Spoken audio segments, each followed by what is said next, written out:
Interesante que a veces cuando hablamos de la adoración en el Antiguo Testamento decimos que era una adoración externa, que eran puros ritos, que no incluían las actitudes del adorador. Pero vemos acá que no es así, que Dios mira el corazón y las intenciones de las personas que se acercan a Él.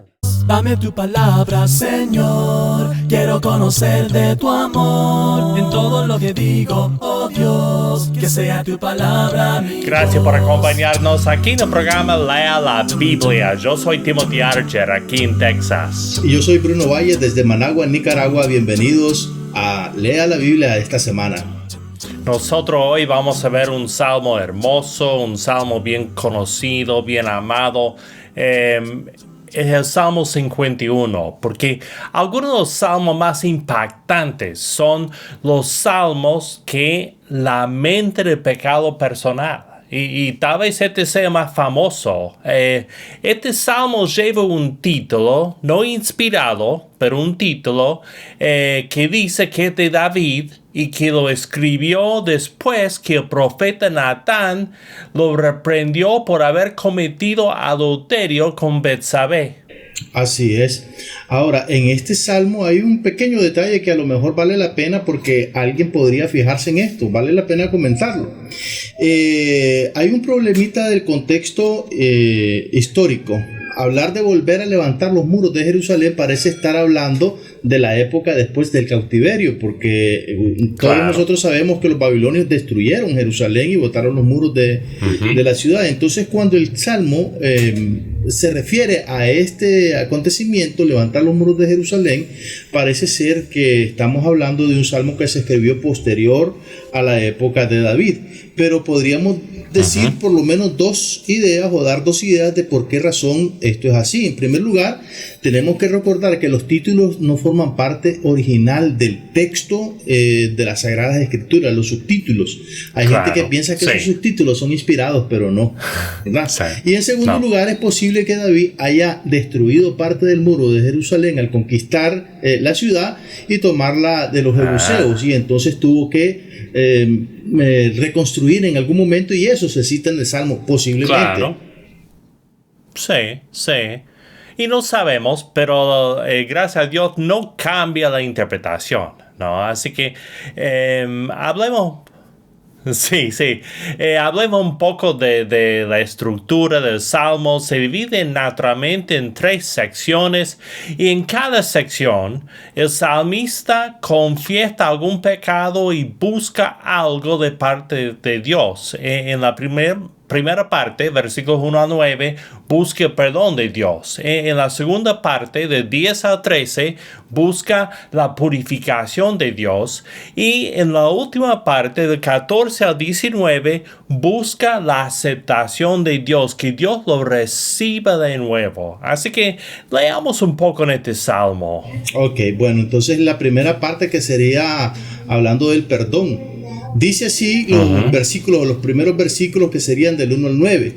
Ten compasión de mí, oh Dios, conforme a tu gran amor, conforme a tu inmensa bondad, borra mis transgresiones.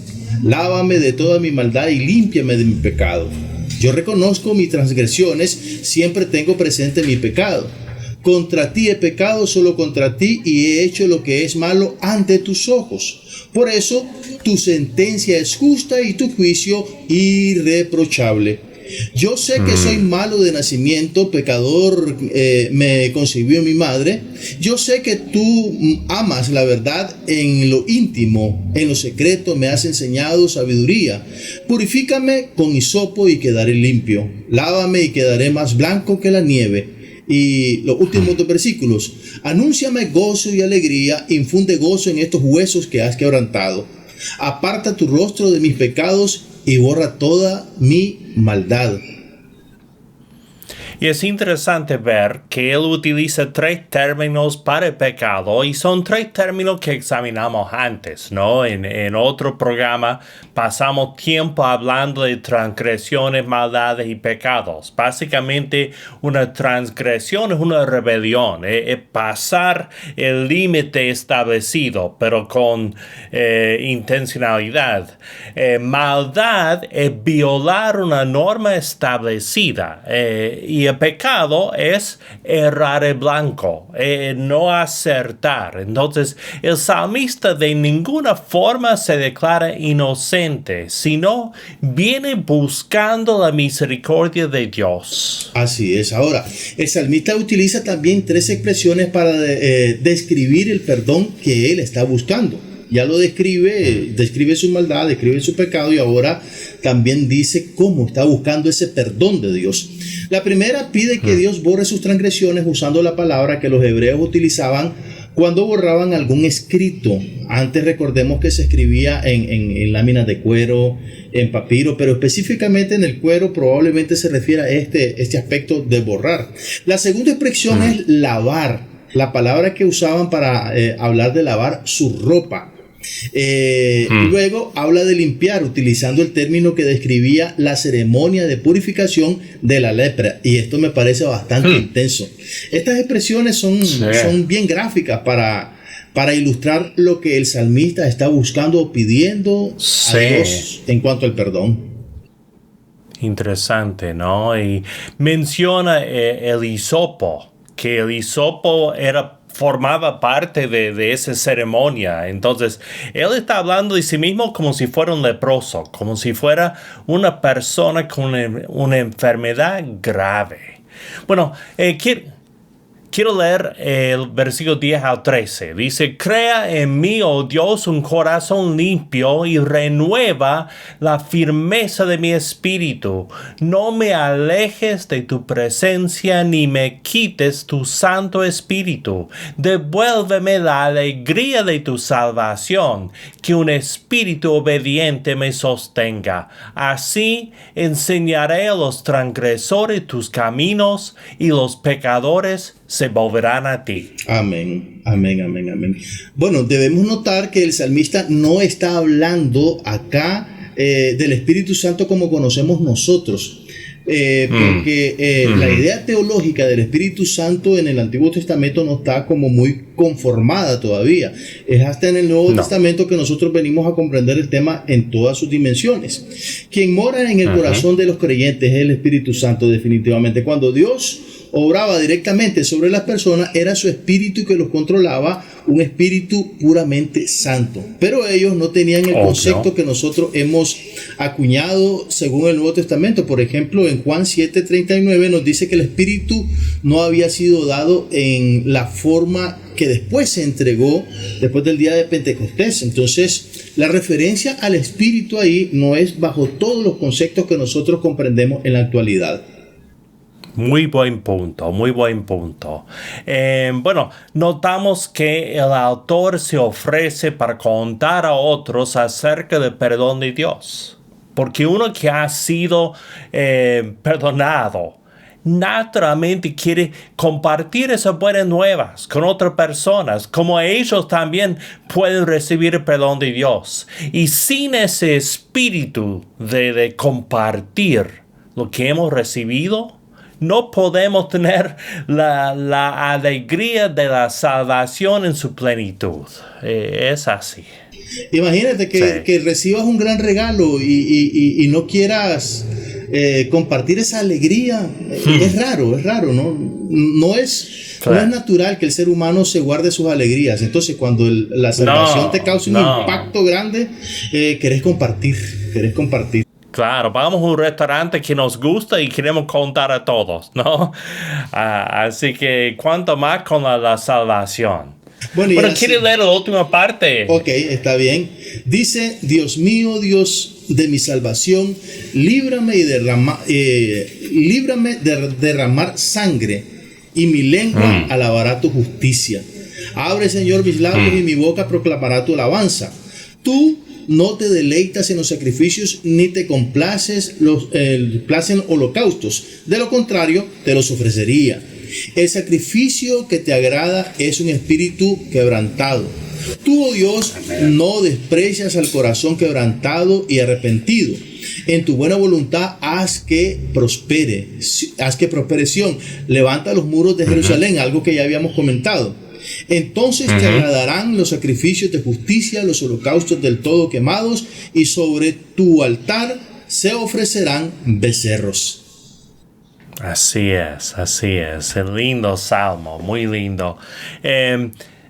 Interesante que a veces cuando hablamos de la adoración en el Antiguo Testamento decimos que era una adoración externa, que eran puros ritos, que no incluían las actitudes del adorador. Pero vemos acá que no es así, ¿no? Este salmo y otros parecidos nos muestran que no era así. Los profetas hablan de eso también, que Dios mira el corazón y las intenciones de las personas que se acercan a Él.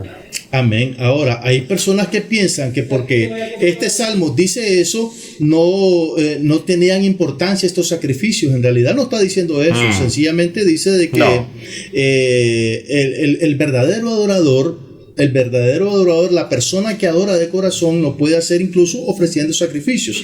Pero aquí el énfasis no está en el sacrificio, sino en el corazón de la persona arrepentida. Sí, así es. Y termina diciendo, ¿no? Como es el 19, entonces te agradarán los sacrificios de justicia, los holocaustos de todo quemado. No está rechazando los sacrificios, solamente está queriendo agregar lo esencial que es el corazón. Bueno, este salmo es un hermoso ejemplo de lamento personal, sobre todo el lamento a causa del pecado. Como cristianos sabemos que el perdón de Dios se ofreció a los hombres a base del sacrificio de Jesucristo, ¿no? No por la sangre de animales. Y cuando Dios perdonaba a los hombres en el Antiguo Testamento, lo hacía anticipando el sacrificio de su único Hijo, que quitaría el pecado del mundo.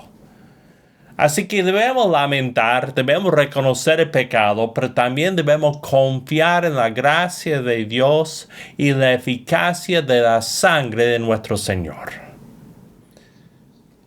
Bueno, vamos a seguir leyendo los salmos. Tenemos varios programas más para ver este hermoso libro de poesías. Así que acompáñenos en ese estudio. Pero el programa de hoy se termina después de esta pausa. Amén. Estos son transgresión, maldad y pecado en 60 segundos. Por lo general, la Biblia utiliza 3 términos para hablar de las cosas que hacemos mal. El primero es la palabra transgresión. Transgredir es pasar un límite, como entrar en propiedad ajena sin permiso. Es un acto de traición, de romper una relación. El segundo término es maldad o iniquidad. Literalmente refiere a algo torcido o distorsionado. La palabra tenía un sentido literal, pero se aplicaba al comportamiento y la conciencia del impío. El tercer término es pecado. Literalmente quiere decir errar el blanco. Es salir de la voluntad de Dios, hacer lo que Él no quiere o dejar de hacer lo que sí quiere. Sean transgresiones, maldades o pecados, estas cosas nos separan de Dios y estorban nuestra relación con Él. Son transgresión, maldad y pecado en 60 segundos. Quiero animarle, amigo mío, a tomar unos momentos cada día para leer la Biblia y meditar sobre lo que lee. Para ayudarle en sus estudios, nosotros podemos facilitarle sin costo ni obligación un estudio guiado sobre la Biblia que le ayudará a entender lo que lee. Nuestros oyentes de Cuba pueden hacer su pedido a la siguiente dirección. Lea la Biblia, apartado 2662, Matanzas, código postal 40100. Invitamos a los oyentes de otros países a que nos contacten por WhatsApp en el número 505-7526-8121 o por correo electrónico radio@lealabiblia.com. También puede buscarnos en Facebook en Lea la Biblia Radio. Yo soy Bruno Valle. Este ha sido el programa Lea la Biblia. Hasta la próxima. Dame tu palabra, Señor. Quiero conocer de tu amor.